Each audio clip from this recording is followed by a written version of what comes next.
Hello there, and welcome to the tour of the Recruit Class Civilian Exosphere Assault Ship, the 17th vehicle in my Wimpomania line of vehicles. My name is Wimpoman, and I am the Chief Designer, Chief Builder, Chief Architect, and of course Chief Dumbass behind the Recruit Class project. Now, the astute among you will have noticed that I didn't say update. This is not an updated vehicle. However, there is an original sort of ish vehicle to show you, so I'm still going to roll the credit for the first segment of original ship. Sort of, kind of. So, this is the updated beginner class over here, and the recruit class is based upon this. I'm sure, again, the astute among you will be able to tell this is an SV and that is a CV. So the main body is basically the same. There may be a few subtle differences, but generally speaking it's the same. Shapes along there is what I was pointing at. And then of course I've done a slightly different nacelle setup, and then these are sort of these, except these aren't detachable, they're built into the hull is the idea. So there we go. Alright, that'll be the end of that segment, I think. Nothing else really to say other than it's based on that. So the next segment is going to be her role and her task equipment. Right then, so in order to talk about its role, I first need to show you a few Google searches to explain some of the terms that I've used to describe this ship. I've described it as an Exosphere Assault Ship.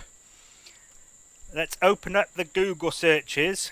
So, this is a littoral strike ship. Yeah, that one... Oh, and actually that is just the same with a slightly different paint job, isn't it? So, this is a concept ship for the Royal Navy that, although it performs a similar role to the Exosphere strike ship that I've built, it's not quite the same, but it's close enough. So, a littoral strike ship will deploy troops, basically, and vehicles, mainly. It's mainly vehicles, this.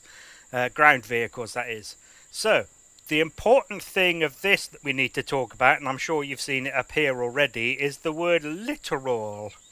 So, littoral relates to the shore of the sea or lake, as in the...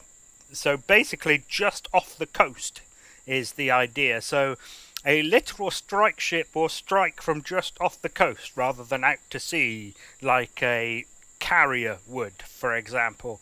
Or a... I'm not sure if an amphibious assault ship would maybe also perform its role from the littoral area around land, but I don't know. So, obviously, littoral does not apply to spaceships in space when it comes to planets and stuff. So, I wanted a term that meant a similar thing to littoral, except it referred to the area around a planet close to it, like you know, the shore just off the coast would be to an island. So around a planet, especially planets that don't have an atmosphere. And I asked an astrophysicist specifically, what would an area around, and I even asked for a equivalent, there's the word I'm trying to think of, a planet and space equivalent to littoral, specifically when dealing with planetary bodies that have no atmosphere, because some of the planets and moons that we land on in this game, and others, but in this game in particular, has no atmosphere. So I wanted something that could still apply. Now, some people... So what I'm talking about is when you drop, with the air quotes, when the game loads the new playfield of a planet as you leave space. That point, yeah, you know. And some people will refer to that as suborbital. And I don't think that necessarily applies, because technically we're not really in orbit when we're in space. So being in orbit, so orbit specifically requires movement around the planet. Yeah, anyway, it's specifically, it's a a path. Actually, why don't I just do this?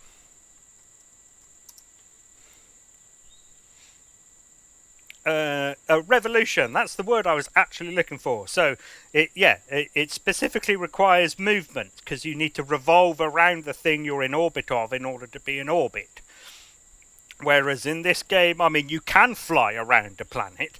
I still don't even really think that's an orbit, because you would probably need to complete one rotation, at least one, in order for it to be in orbit.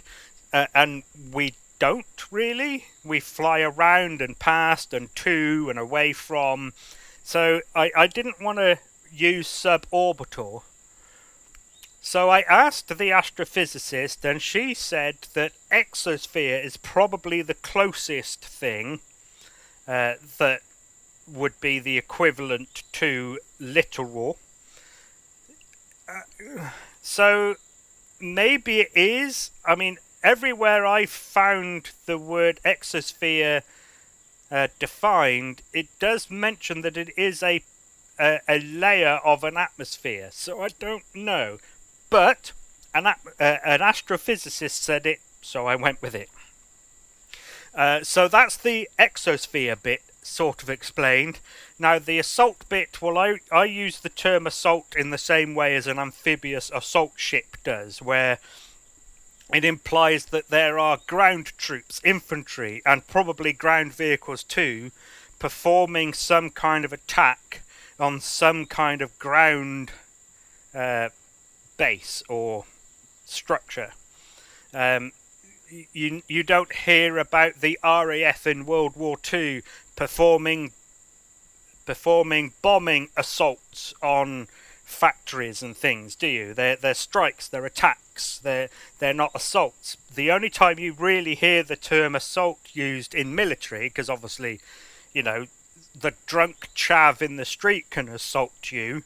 That's not quite, although it is sort of, because it is still hand-to-hand combat. It's still close quarters. It's still man-to-man, which is technically what assault is as well. Although, again, you can assault a building in... I mean, I don't know if you can assault a building in a tank, but you probably could in, say, an APC. So, again, it specifically refers to infantry, ground troops. And then I'm sure you can guess what the word ship means. So there you go. Now, the tasks that an atmosphere assault ship performs is that it will transport and deploy ground troops or personnel from a base to elsewhere within a local region. So as we go inside, you'll see there's no beds or anything to prolong the length of time you can transport these people. So it is supposed to be just something that will take these personnel an hour or two away from where they're based. So it's so the lore of the ship, which of course is just shit I've made up, but it's it's the story of the ship. So it was designed for civilian use for organizations like law enforcement agencies and system security, maybe even some militia and mercenary use. Now, the shit I've made up also includes that it was pitched to the military, both Marines and Army, and the whole force themselves weren't interested, but some units within them were. So think like one group of Marines wanted to use it, but the entire Marine force didn't, that kind of thing. you might even get something like so this game is set 350 years in the future, so whatever the equivalent of Navy SEALs or Special Air Service would be, maybe a squadron or 6 would be interested in using them, but not all of them. That is the story behind it, the lore.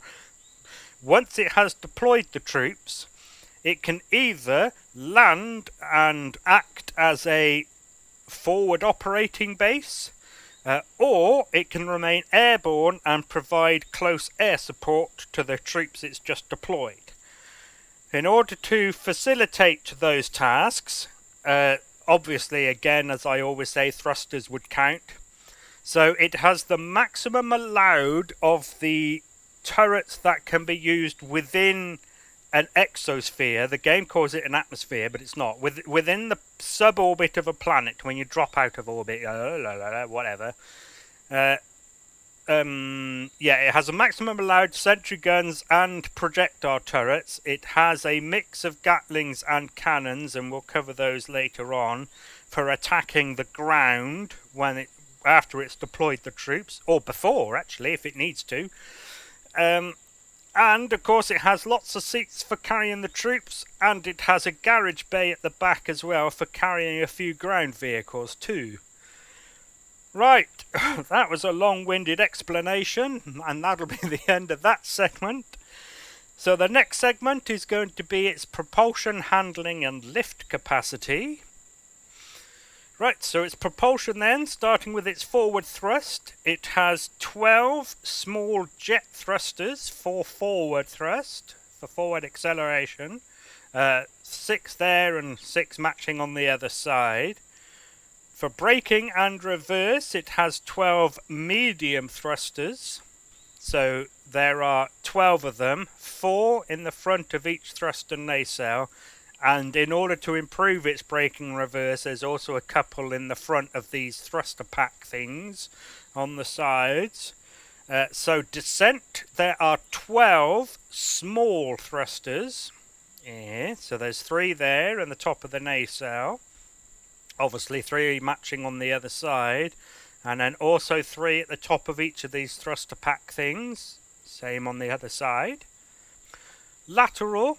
There is also 12 of the medium flavoured, 6 at the front here, and then 6 at the back of the nacelles. Obviously mirror imaged on the other side. And then ascent, lift, we have 8 small jet thrusters.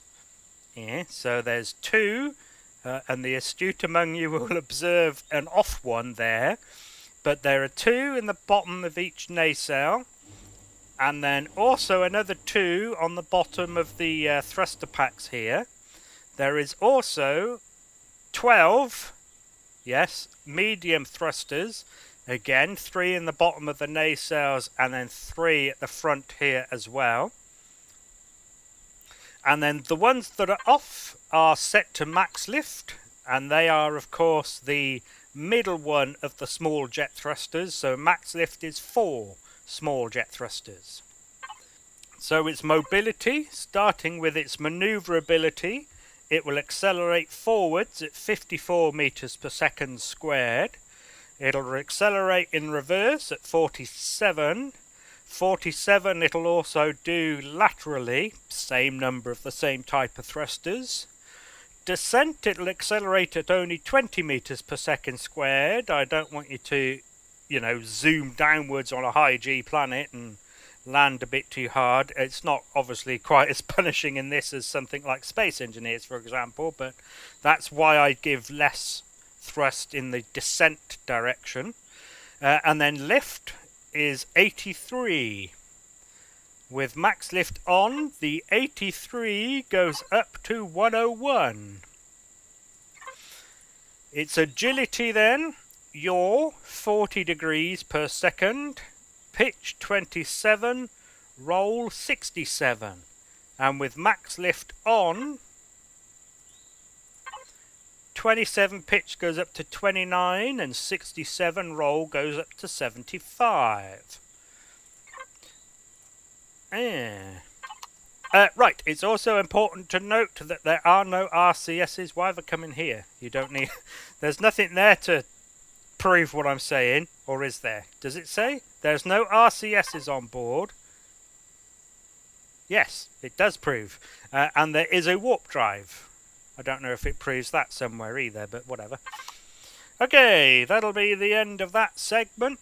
So the next segment is going to be its power, fuel and air.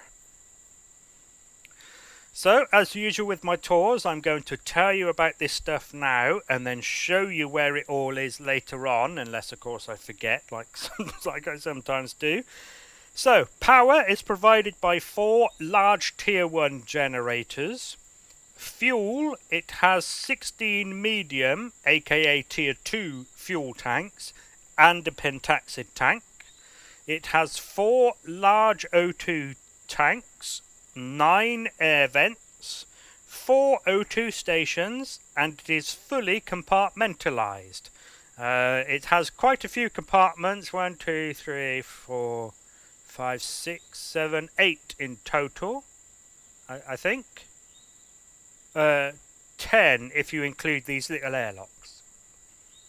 Okay, so that'll be the end of that segment. The next segment then is going to be her weapons, defences and construction. Okay, starting with its weapons, she has 4 cannon turrets set to what I consider to be my ground attack configuration. So they will target the weaponry of bases and ground vehicles. The Gatling turrets, so cannon turrets, there's one there and one there. Other side is mirror image.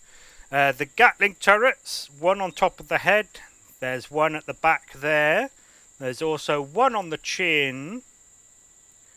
And then there's one at the side ramps. One on each side, I mean. And one also at the rear ramp, too. And they are set to what I consider to be my point defense configuration. So they will target ground troops, drones, and the weaponry of SVs. And finally, we have 8, the maximum allowed of sentry turrets. There are 2 at each entrance, each ramp entrance, I should say. So you can see there's 2 at the back there, 2 on this one, and then 1 on each of the little airlocks here as well, just for extra protection. And they are set to what I consider to be my anti-personnel configuration, so they will target ground troops and predators, as well as drones. Defences, she does come with a shield. Where am I looking? Oh, 3 weapons, yeah. I was looking in category 2, don't know why. So it does come with a polarized hull shield. It is only a T1 because it's a civilian vehicle, and although it is sometimes used by the military, as I said earlier, it's a low level combat craft, so it only gets the tier 1. That doesn't mean, of course, you can't upgrade it yourself, but that's how it comes from the factory, as it were, from the manufacturer. Well, from me, it's how it comes from me. Now, it does have a little bit of armour, and we are going to have a look over the unpainted one in a minute. The one thing I do want to point out real quick is that these little barricades that cover people as they come out the doors are combat steel. That block and the one on the other side are the only combat steel blocks on the ship, though. Right, let's have a look at the unpainted one, and as you can see, as usual, it has a hardened steel frame. As usual, it has a structural frame. It's not always hardened steel, but anyway. So, structural frame running throughout the ship. The rest of the outer hull is, as you can see, normal steel, apart from the odd little bits of carbon composite where it doesn't really matter. There's the combat steel block, as I was saying earlier. If we have a look inside, the bulkheads are mostly carbon composite. This one is an exception because the warp drive is there. So carbon composite, carbon composite, carbon composite, carbon composite. Those are all the bulkheads. And if we go upstairs, carbon composite. And other than some hardened steel armor protecting the core here, the deck plating is also carbon composite. Is that part of the structural frame? I think it is. And as you can see, there's some extra steel around some squidgy bits, as well as some extra hardened steel too. Oh, so this is slightly different. I've sort of put some of these over here. No, I haven't. Yes, I have. So all of these have become this shape, and over here, some of these have come over here, and there's only some of those. That the orientation of that's changed, but otherwise, this is basically the same as the painted one. Right. Anything else? Oh, yes, windows. So we have some of the armoured windows. So there's some on the cockpit, as you can see, other than here, because I felt that that block gave enough protection, really, that that window didn't need to be. And then around the door, simply because there's a turret there, there might be some incoming fire hitting here. So, oh, and the doors are armoured too on the exterior. But other than that, all the other windows are the normal ones, including all the ones on the inside. Oh, and you can probably tell as well that the hull... Oh, okay. Because in some places the hull is actually 1.5 blocks. Can we get a better look at a better place? Here is probably the best place. So there's the outer hull, which is a block, and then the inner hull is a half block. And then because of that, I've also used two windows, or two glasses, two windows at each window. See, that's why I was trying to change it to glass, but that doesn't work either, because windows at the windows. Anyway, there you go. So that's a relatively decent view at what it's made of. There's some hardened steel around the turrets. As usual, I do that shape around most of my turrets. There we go. Okie dokie. I think you've had a decent enough view at that. So that'll be the end of that segment. The next segment then is going to be its resource gathering, production and storage. Well, this should be a relatively quick segment. Resource gathering, she has none because she's technically a combat craft.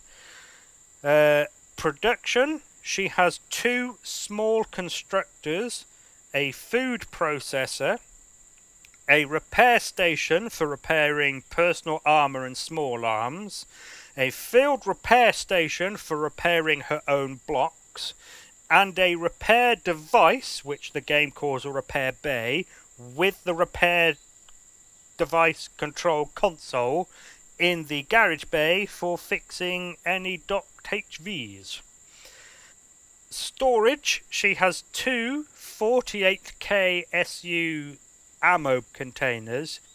She has 6 large and a small cargo box, 16 armor lockers. I mean, that would make sense if you consider this to be a personnel carrier, and 1 large fridge. Right, that'll be the end of that segment. So the next segment is going to be its interior layout and any remaining devices. Okay, starting with any remaining devices on the outside, like I usually do, since outside is where we currently are. Landing gear, she has some. And headlights, she has some. So these are pointing forwards, they aren't diagonal. And then there's a couple more here as well, behind some windows. Speaking of lighting, she does come fully flight regulation lighting compliant, as do my ships usually. So we will start with the ones that are currently on, and those are the running lights you can see slowly pulsing away there. So these indicate to any observer that the ship is powered. So I'm going to explain this real quick if I can. The power save, among other things, turns off the name displays and stuff around the ship. And without those on, it can be difficult to see whether the ship is still on. But those running lights, especially as I'm building in orbit, air quotes, because like I said earlier, that's not technically correct, but whatever. So while I'm up there at the construction area, I sometimes turn on other ships in order to look at things like the names displays and stuff, and then I forget to turn it back off again. And one of these running lights will quite often catch my eye, remind me that it's on, and then I turn it off. Not that it particularly matters in creative mode, of course, because it's not like I need to worry about fuel. But I like to keep them off anyway, because why keep them on? I mean, all the lights and stuff, of course, will take up CPU of my computer. So that's the running lights. Then we have the orientation lights, and these come in two flavours. The first flavour is the illuminated orientation panels. Duh. So that's these lit up panels you can see that are painted with the light up texture, the illuminated whatever texture. So like the nav lights, they are red on the port side, they are white on the stern side, and they are green on the starboard side. Unlike the nav lights, they are also yellow on the ventral side. Nav lights are the second flavour. Oh, and the illuminated orientation panels act as its formation lights, so that other ships can fly in formation with it and see how distant they need to be and that kind of stuff, and whether they're too far forward and all of that bollocks. Then we move on to the second flavour, which is the navigation lights, and they show any observer the direction it is moving or facing. Some people might argue that the illuminated orientation panels do that too, and yes, they do, but whatever. I like to have both, so stuff you. So, again, red on the port side, and then white on the stern, and green on the starboard side. 1, 2, 3. Then we have its anti-collision lights, and again we have two flavours of those as well. We have the anti-collision beacons that come on with, well, assuming of course you use the left power save on. So assuming of course you use the propulsion etc. switch, the anti-collision beacons will come on. So they are light red on the top, light as in not the full red, they are the pale red. I was accidentally using the wrong red for a while, but I fixed that now. And they are also yellow on the bottom. So in present day, NASA's spaceships have yellow nav lights on their ventral sides, their bottoms. And they don't have any anti-collision beacons, because who needs to know? Oh, so the anti-collision beacons will inform any observer that the thrusters are powered and it can therefore move at any moment. That's the idea. So you don't need to know that with NASA spaceships, because you won't be anywhere near them when they're moving. So either you're not anywhere near the launch pad, or you're not in space with them. So that's why they have no anti-collision beacons. But the yellow nav lights, I figured in 350 years' time, may have evolved into the ventral anti-collision beacons, because modern-day aircraft, as far as I know, only have anti-collision beacons on top. I'm going to have to pay more attention when a plane flies over. I don't know. They might have a red one on underneath. I'm pretty sure they do now, thinking about it. Anyway, that's why they're yellow on the bottom, because I figured that the yellow nav lights have evolved into yellow anti-collision beacons. It's to help differentiate between top and bottom, basically. So that was the first flavour of anti-collision light. The second flavour is the flight strobes, and these are the bright white flashing lights on the wingtips of planes. I have a pair there and a pair there, matching on the other side too. And they are supposed to help with visual acquisition at a distance. As I always say, that doesn't necessarily translate very well into the game, because quite often, especially with a CV, you can see the ship long before you can actually see the lights being rendered by the game. But whatever, for realism they are there. I've forgotten to put a symbol behind those motion sensors. Do you know what I'm going to say? It's not particularly important. Okay. Anything else on the outside? Oh yeah, the registry and names displays then, of course. So, as you can see, dotted around, there are some of the main registry displays. Is that still set to white? Because it should be set to grey. Take your time. It is set to grey. It looks very bright under there. Maybe it's just because it's in the shade. So, the main registry.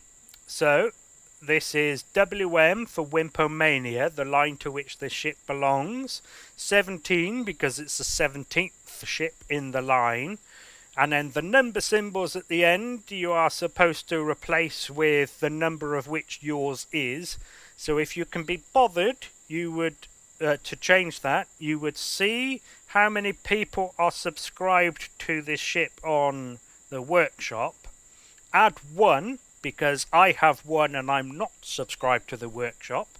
And of course, assuming you were the last person to subscribe to it, that would therefore be your number.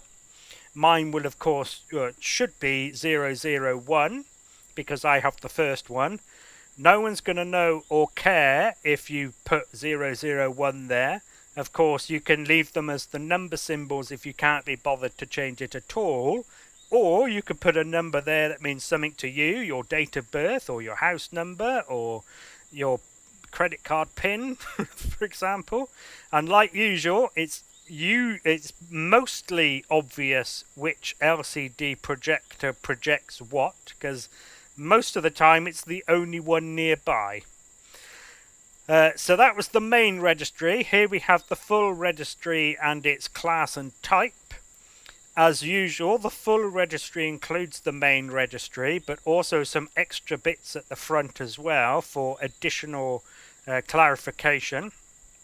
So the WMF stands for Wimpomania Manufacturing, the manufacturer that manufactures this ship. The CEA is obviously Civilian Exosphere Assault. I didn't bother putting an S for ship because I didn't feel it needed it. There is only one Exosphere Assault something, and that something is always a ship. Then, of course, we have the class name, Recruit Class, and then the type.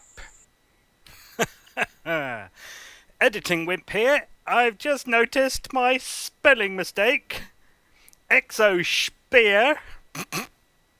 It's an Exosphere Assault Ship. I didn't bother putting civilian down here because sometimes, like I said earlier in the made-up lore, it can also be used by military units. It's just not necessarily only them that would use it. And the nameplates. So, ISV, as usual, stands for, as usual with my builds, of course, stands for Intrastar, no, close, interstellar vessel. So this travels interstellarly, so in between stellar objects, stars, as opposed to only within a star system.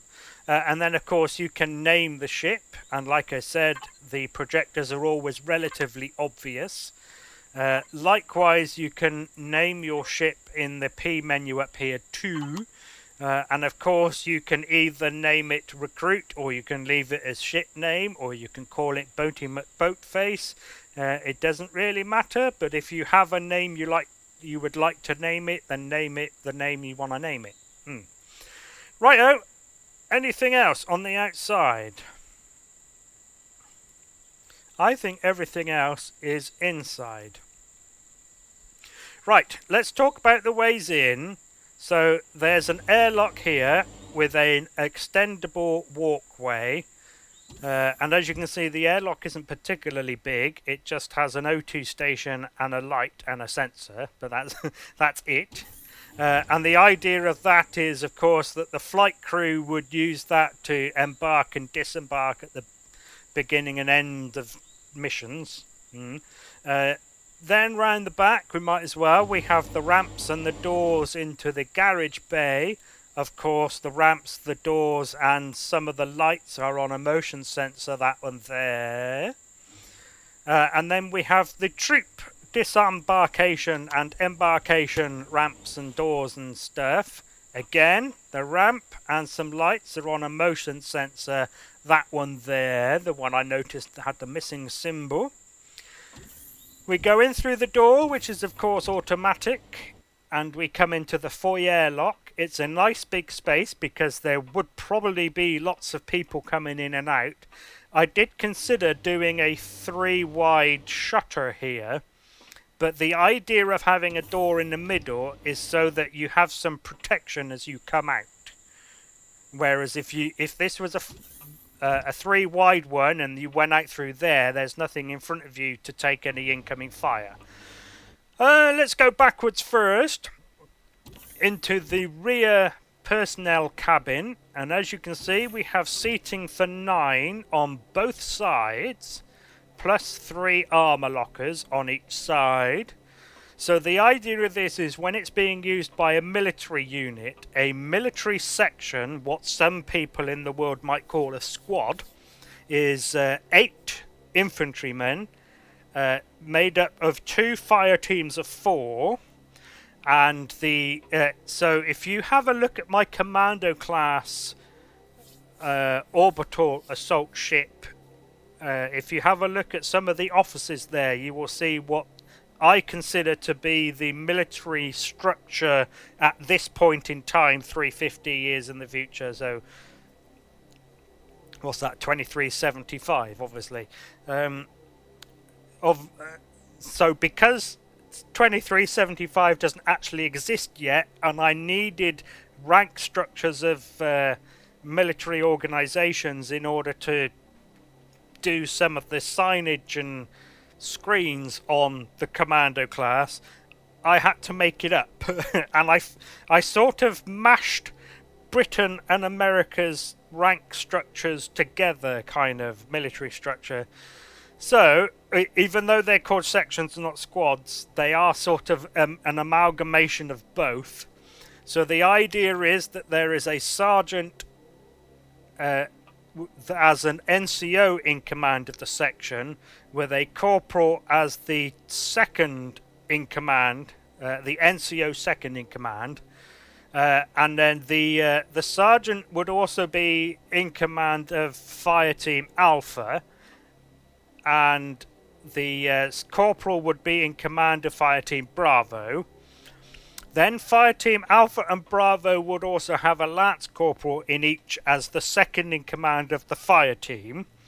So that's the idea of these seats, the different colours, I mean. So Sergeant and Corporal, and then the 2 Lance Corporals here.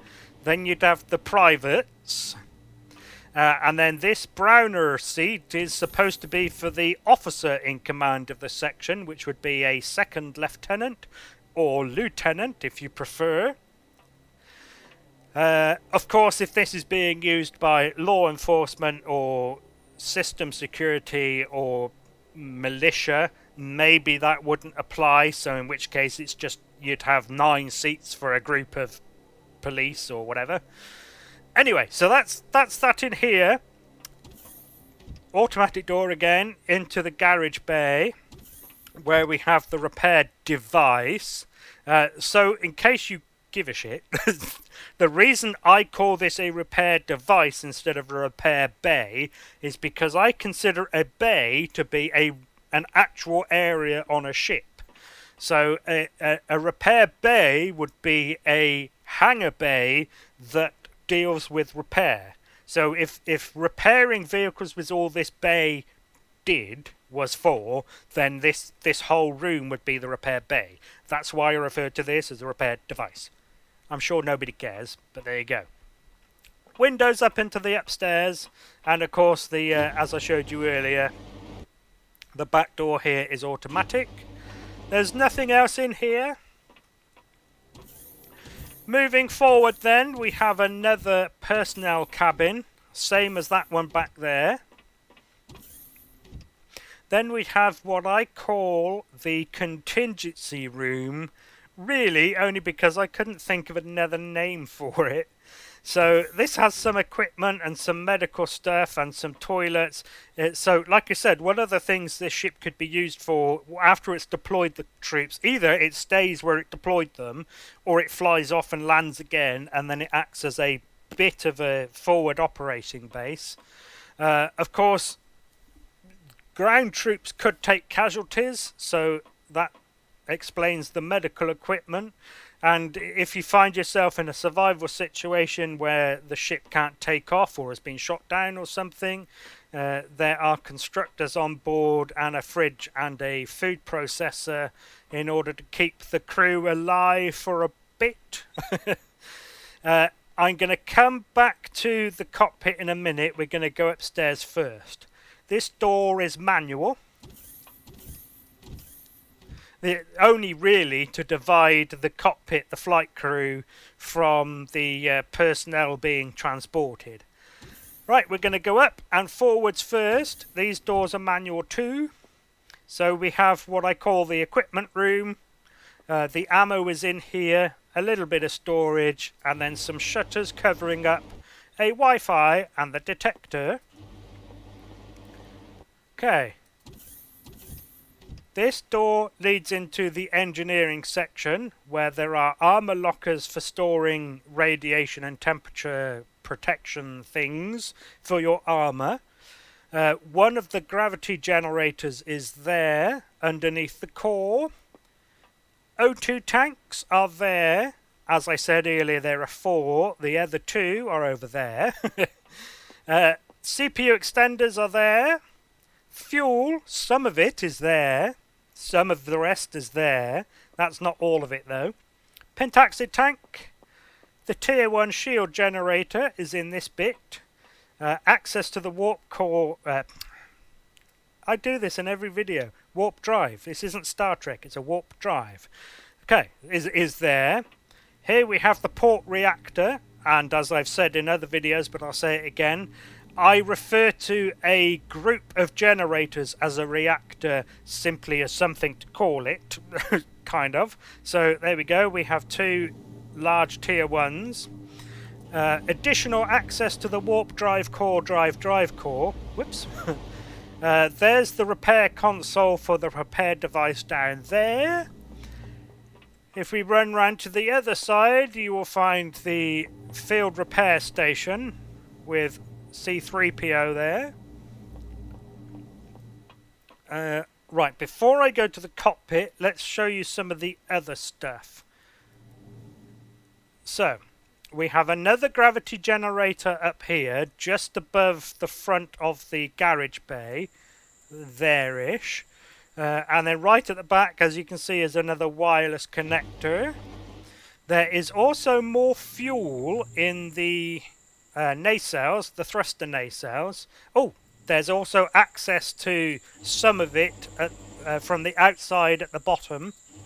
Inboard nacelles, thrusters thing. So fuel, more fuel. And as you can see, there's also some truss blocks in here. If you need space for something else, feel free to dig around under the blocks and remove those trusses. I think that's actually everything. Oh, I forgot to mention there's also external access to the O2 up here on top. You may have found that yourself anyway, but whatever. Okay. Down into the cockpit then. Here we go. So here's the inner doors of the airlocks. Doors are automatic. Armor lockers for the flight crew to use. We have 4 gunner positions. And as you'll see when we turn the weapons on later on, they do actually have a gunner's HUD. and then up onto this bit, up, and up further onto this bit. Oh, this, by the way, is an internal comms panel I referred to as. The other one is in engineering. So we have two pilots. I have named this one the pilot seat and this one the co-pilot seat, but obviously it can be whatever. And the what the game calls the captain seat, I'm calling the commander seat. The vehicle commander sits there. And as usual, we have some heads-up displays for the pilots too. So from here you can see both. And then obviously from here you can see both still. That one in the middle obviously doing both seats. So this middle one, as you can see, outlines the ship's lift capacities. It'll tell you how much in addition to its own mass it can lift. And it also tells you what turning the power save on will turn off. And we also have a heads-up display for the device group shortcuts and the signal shortcuts. And I'm going to use that to segue onto the next segment, which is going to be its shortcuts and signals. Right then, as usual, please don't auto-group, because some of the device group shortcuts rely on my custom device groups to function. So, device group toggles, starting at the top as usual, is the propulsion, etc. Now that will turn on, as I showed you earlier, the default thrusters, excluding the max lift ones, and as I mentioned earlier as well, the anti-collision beacons. Aye. And then the next one down, of course, is the max lift, which will turn on the additional lift thrusters. Right, next one down after that is sentry turrets only. So if you need to, for example, take out a few raptors or spiders or just a couple of drones, for example, I didn't want you to have to waste power turning all of the weapons on and the shields as well. So you've got an option to turn on just the sentry turrets. Those of you familiar with my builds will see that some of this is in a different order, and that's because I needed to make room for these two over here, and we'll get to them in a minute. But in case you're wondering why some of this is normally over here and now is over there, it's because I needed to make room. So the next one down that is actually assigned, because this one, as you can see, is empty, is landing floods. Now, as you saw as I was going around, there is a spotlight block at each of the main entrances that turns on to light up the ground and the ramp. However, I've also given you a switch to turn all three of them on. Actually, it's four, isn't it? Because there's two at the back instead of only one. Next one down is production and repair. Annoyingly, you can't have an ampersand in the device group toggle shortcut names. For some reason, you can over here, as you can see, but you can't over here. I don't know why, you just can't. But the production and repair will, of course, turn on and off. The two small constructors and the food processor. It will also turn off... Oh, hang on. It will also turn off the repair station and the field repair station and the repair console and the repair device. So that will do all of that. Next one down is artificial gravity. Of course, that turns on and off the gravity generators, so that if you are in a gravity well, a natural one like a planet or an artificial one like a space station, then you can save some power by turning them off if they are on. Air vents, I'm going to cover this real quick, just in case. I'm going to cover it anyway, in case this is the first tour of mine you've seen, but I'm going to try and do it quickly in case it isn't. If we have a look at power save and turn oxygen off, power save doesn't change, because although there is no longer any air being blown into the interior, the ventilator blocks themselves are still powered. So if you watch that and turn air vents off, you will save some power. So you can save a bit of fuel if you're in a breathable atmosphere. Thank you. Right, moving on then to the signal shortcuts. At the top we have power save. So as I showed you earlier, there is a display on the in the cockpit. I was too high. That shows you what that turns off when you turn them on. But basically, it'll turn on all of the light control sensors and the sensors for the ramps and stuff. Oh, although normally I would leave the ones for vehicles on, but never mind. It'll also turn off, as I said, the LCDs, so the name and registry displays, as well as the HUDs on the cockpit, and it'll turn off the Wi-Fi's. Next we have weapons and shields, so that will of course turn on all of the turrets and the shield generator, and off again, obviously. Next we have the nav lights and the flight strobes. So here you can see them on.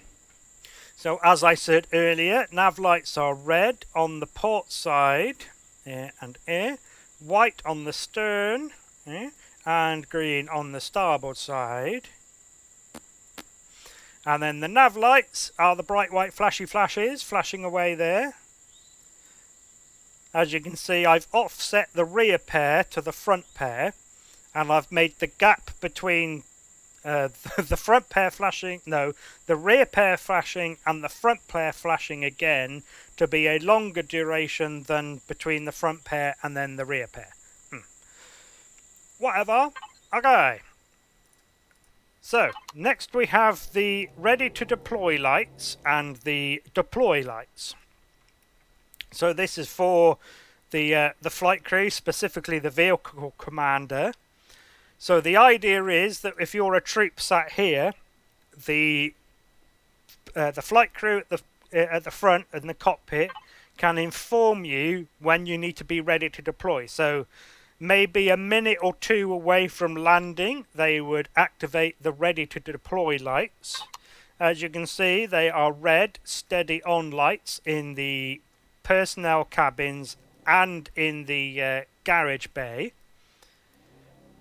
And then, once the ship has landed and they've deemed it safe to get out of your seats and deploy, they would then turn on the deploy lights, which flash green for go, obviously, go now. And as you can see, I've done a little bit of logic between them, so when the deploy lights are turned on, the ready to deploy lights turned off. Next one down is headlights. So normally I do this for convenience, but of course this ship has multiple spotlight blocks on it, so it will of course be more beneficial to use this instead of the keybind, which for me, and I'm pretty sure its default, is L for Lima. But there you go. And finally is close hatches. So as I showed you, there's a couple of hatches around, a couple of shutters and ramps around the ship. Oi. So, if you are manually interacting with stuff, oh, I forgot to show you, there's this access point up here for fuel as well. That's upside down, never mind. So, if you notice that one of them is open, because you've interacted with it, normally if you're in a pilot seat and you notice it, I didn't want you to have to get out of the seat to go and close them again. So I give you a close hatch button, switch I should say, that will close any left open, and it will only close them, it won't open them. Right, that's the end of that segment. So the next segment is going to be its CPU and upgrading. Okay, CPU. The astute among you, again, will have noticed that this is a Tier 3 CPU ship, because I showed you the Tier 3 CPU extenders earlier. Oh, in case you're skipping around in the video, I will show you where everything is regarding this. So the core is at the front of engineering, roughly midships. Oh, actually, it's quite near the front, isn't it? But whatever. And the CPU extenders are close behind it. So, Tier 3, so out of the 1.5 million you are allowed, It uses just over 1 million of it. Upgrading. Now there isn't actually an inbuilt upgrade path for this ship, so there's no empty space left earmarked for anything. However, that doesn't mean you can't personalize it. Now here is the actual intent of the ship, because I doubt anyone is going to be wanting to transport around 27 players acting like infantry on a multiplayer server. So the idea of this ship then is to actually modify it into a ship for use in survival. So if the flight crew, for example, found themselves in a survival situation like the player does, where they no longer need the 27 seats in the back for moving around troops, you can of course rip out all of the seats and the armor lockers in both of these cabins and replace it with stuff. For example, you could have a proper kitchen and living area on this side, a large or an advanced constructor, and or maybe two actually on this side, and then this one back here you could fill with a cargo container, for example, and that will turn it into a relatively decent, albeit slightly expensive and slightly high tier starter-ish, or certainly early game-ish ship. Oh, and of course, I'm sure I don't need to say, but of course you can replace the tier 1 shield with a tier 2, and if you really want to, you can put a shield extender somewhere, maybe rip up that block or something. All this is options and possible. So there we go. Right, that'll be the end of that segment. So the next segment, and last segment actually, is going to be any other info. Okay, starting with the colour palette. I have included 3 primary colours with this ship. It of course comes in the Wimpomania blue. You also get an option of a generic grey, and also a camouflage green. I also forgot to mention the upgrading bit, but we're so close to it that I might as well say it now. There are obviously some 3x3 spaces left on the hull that suspiciously look big enough to put turrets. Now, of course, if it's an individual in a survival situation, just slapping turrets on that they find in, enemy bases that they've raided, you don't need to adhere to the in-lore, L-O-R-E, law, L-A-W, that suggests that civilian vessels need to have retractable turrets. That's the law in my lore, that military ships can have their weapons on display, but civilian ships can't. Of course, if you're just, finding a turret in a junkyard and throwing it onto your ship, you don't need to worry about that, because, the game is set in Andromeda, and we're not really supposed to be Andromeda, hence why it's a survival situation, so the Popo won't probably find you out there, and even if they do the laws apply to another galaxy? Don't know. So, I forgot to mention that. Right, speaking of paints, as usual, I've included my damage texture. Now, I like to point this out just because I want to explain it in case anyone's curious. So I paint the entire ship this, so all surfaces of all the blocks, and then I paint the outside and the interior, so that when you lose a block, it actually looks damaged. That to me looks like smouldering metal, whereas if I leave it as the default textures, that doesn't necessarily look like damage to me, because those textures are used elsewhere on the ship. So there you go, that's why I do that. The naming convention of my Wimpomania ships then, as usual, I will explain this in case this is the first one of mine you've seen. I consider myself to be a noob at building, noob N-O-O-B, sometimes spelt with zeros if you're speaking leet.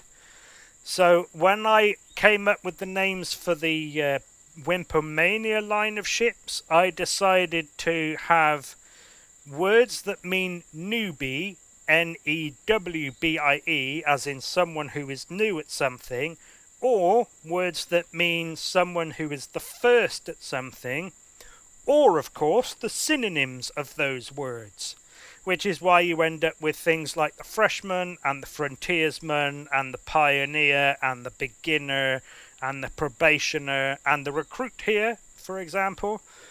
So there you go, that explains that. The last thing I want to cover is how to deal with my blinkies if you don't like my blinkies. So the nav lights and flight strobes are very easy, you just don't turn them on because they are only manual. Then we have the running lights, so you scroll to the bottom of the devices and you look for the device group, or the 4 device groups that are prefixed with reg lights, and running lights are the ones you can see going off in the background here. So you simply deactivate the entire group and then that's it, they will never come on again. As I said, nav lights and flight strobes are manual only anyway. And then the anti-collision beacons. Well, if you're using this switch instead of this switch, then you don't need to worry about it. But if you are using this one because you like the option of leaving the max lift off in order to save some power, I think, yeah, I'm pretty sure not having them all on will save power even in a low G world, I think. But so if you are using this switch, which of course turns on the anti-collision beacons, you scroll down to the bottom, like I said, look for reg lights anti-collision. Make sure the group is deactivated, so if you've switched that switch on, they will of course be active. And then you simply remove this shortcut. And then that's it, they won't come on again either. Okay, that is everything now that I wanted to talk about, leaving only one last thing in the video. And that is, of course, that was the wrong button, sort of. Of course, I like to publish or update in the tour video, just so you feel like you're part of the process, kind of. There we go. Right, so thank you very much for taking an interest in the recruit class Exosphere Assault Ship. I hope you get some use out of it, and hopefully I will see you in another video for a different build. So thank you again, and goodbye.